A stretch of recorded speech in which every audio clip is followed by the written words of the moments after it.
하나님의 말씀 요한복음 1장 12절 영접하는 자 곧 그 이름을 믿는 자들에게는 하나님의 자녀가 되는 권세를 주셨으니 이는 혈통으로나 육정으로나 사람의 뜻으로 나지 아니하고 오직 하나님께로서 난 자들이니라. 말씀이 육신이 되어 우리 가운데 거하심에 그가 그 영광을 보니 아버지의 독생자의 영광이요 은혜와 진리가 충만하더라. 12절에 보면 영접하는 자 곧 그 이름을 믿는 자들에게는 하나님의 자녀가 되는 권세를 주셨다라고 말씀하셨는데, 이 말씀은 무슨 말씀인가? 여기에 말씀하신 영접하는 자는 그 다음에 말씀하신 그 이름을 믿는 자, 곧 예수님의 이름을 믿는 자인데, 예수님의 이름은 예수님께서 십자가에 못 박혀 죽으심으로 베풀어 놓으신 대속의 공로를 말씀하신 것입니다. 그런데 예수님의 이름을 믿는다고 하신 말씀은 예수님의 역사적인 생애와 예수님의 구원의 능력과 예수님의 영원성과 예수님의 인격성과 예수님의 신성을, 자기의 인격을 전부 기울여서 믿는다고 하신 말씀입니다.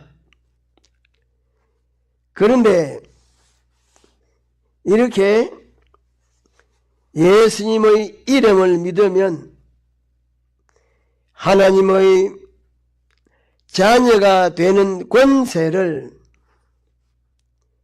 주셨다라고 말씀하셨는데, 이 말씀은 무슨 말씀인가?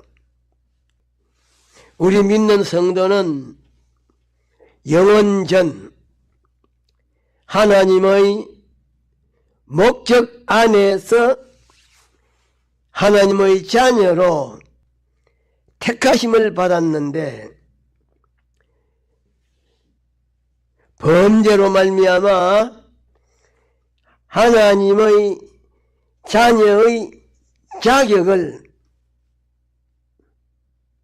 상실하고 어둠의 자녀 곧 마귀의 자녀가 되었습니다.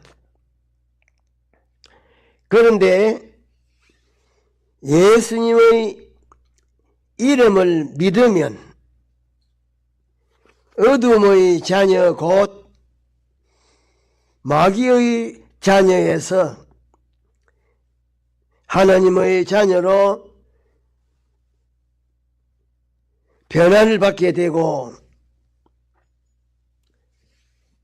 상실하였던 하나님의 자녀의 권세를 회복하게 되었는데,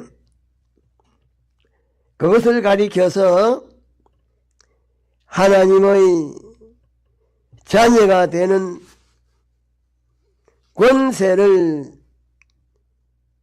주셨다고 말씀하신 것입니다. 예수님의 이름을 믿으면 상실했던 자녀의 권세를 회복하게 됩니다.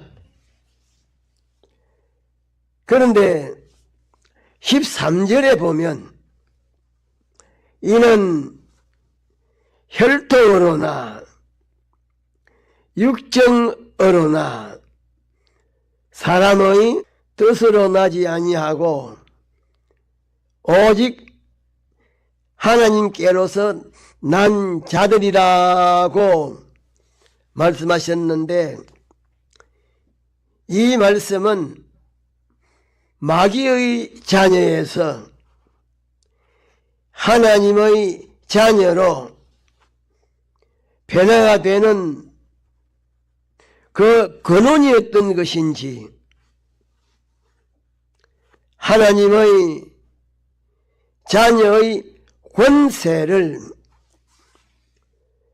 회복하게 되는 그 근원이 어떤 것인지 거기에 대하여 밝히고 있는 말씀입니다. 혈통은 육체적인 혈연 관계를 말하는데, 마귀의 자녀에서 하나님의 자녀로 변화가 되는 것, 하나님의 자녀의 권세를 회복하는 것, 그것을 한말로 표현하면 구원인데, 그것은 혈통과는 아무런 관계가 없는 것입니다. 예수님 당시의 유대인들이 아브라함의 자손이라고 하면 아브라함과 같은 믿음을 가져야 하는데, 그런 믿음을 가지지 않고 아브라함의 자손이라고 하는 그것만 내세워서 다른 민족을 배척하고 멸시하였습니다. 그래서 세례 요한이 책망하였고, 예수님께서도 책망하셨습니다. 또 육정은 육체적인 욕망을 말씀하신 것인데, 인간의 육체적인 쾌락을 끈덕지게 뒤쫓아 구하는 것이요, 성령의 소욕에게 거슬리는 세상적인 욕망을 말하는 것인데, 이 육정은 혈통처럼 구원과는 아무런 관계가 없습니다. 또 사람의 뜻은 절대자에게 도달하고자 하는 인간의 이성적인 노력이나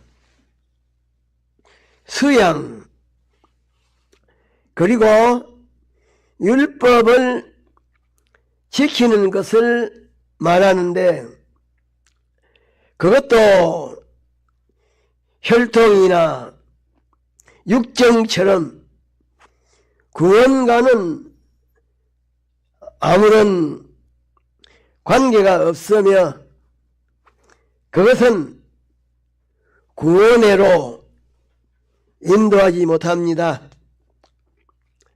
그런데 어둠 속에 빛이 비추는 것처럼 하나님의 구원 역사는 초자연적이요 초인간적이요 초역사적인 역사임을 확실히 깨닫고 믿는 사람으로 하여금 하나님의 은혜에 감사하게 되고 하나님 앞에 겸손하게 하나님의 뜻에 순종하는 이 믿음을 굳게 지키도록 하시기 위해서 혈통으로나 육정으로나 사람의 뜻으로 나지 아니하고 오직 하나님께로서 난 자들이라고 말씀하신 것입니다. 그런데 14절에 보면 말씀이 육신이 되어 우리 가운데 거하심에 그 영광을 보니 아버지의 독생자의 영광이요 은혜와 진리가 충만하더라고 말씀하셨는데, 여기에 말한 말씀은 신구약 성경에 기록되어 있는 하나님의 말씀을 말한 것이 아니고 1절에 태초에 말씀이 계시니라고 말한 그 말씀을 가리켜서 말씀이라고 말한 것인데, 제2위 성자 하나님을 가리켜서 말씀이라고 말한 것입니다. 하나님은 영원 자존자시며 무형의 완전자시며 영원 불변자시며 전지전능자이신데, 하나님께서 당신 자체와 당신의 목적과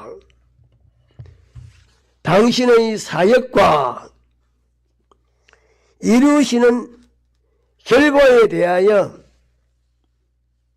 모든 피조물에게 나타내는 그 사역을 하실 때에 직책상의 지위의 이름을 가리켜서 말씀이라고 말한 것입니다.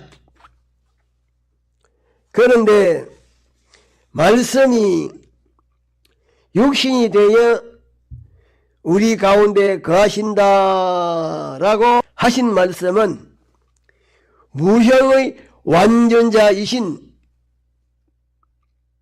하나님께서 당신의 영원전 자존하심과 목적과 사역을 모든 존재들에게 나타내어 하나님으로 말미암아 영생하는 구원을 이루는 이 구원 역사를 책임지신 하나님께서 사람을 입고 인간 세상에 오셨다고 하신 말씀인데, 이분이 예수님이십니다. 영원 자존하시고 완전 무결하시고 전지전능하시고 영원 불변하신 하나님께서 지으신 사람을 입고 이 세상에 오신 것은 영원한 멸망 가운데에 빠진 사람을 구원하시기 위함인데 이분이 예수님이십니다. 하나님께서 인간을 입으시고 인간 세계에 나타나신 분이 예수님이신데, 예수님은 하나님이신 신성과 사람인 인성을 가지신 분으로서 신격은 주격이요 인성은 소유격이요, 또 신성과 인성이 분리되어 있는 것이 아니고 일위를 이루고 계시는데, 그것을 신학적인 용어로 신인 양성 일위라고 말하는데, 우리 믿는 성도가 자기의 구주로 믿는 예수님이 그런 분이십니다. 다시 말하면 예수님은 아버지 어머니가 있어서 잉태되어 출생하신 분이 아닙니다. 성령의 역사로 잉태되어 출생하신 분이시기 때문에 기독교 외에 다른 종교에서 말하는 교주와 같은 그런 분이 아닙니다. 다른 종교의 교주들은 아버지 어머니가 있어서 잉태되어 출생했지만 예수님은 그렇게 출생하신 분이 아니고 마리아의 몸을 빌려서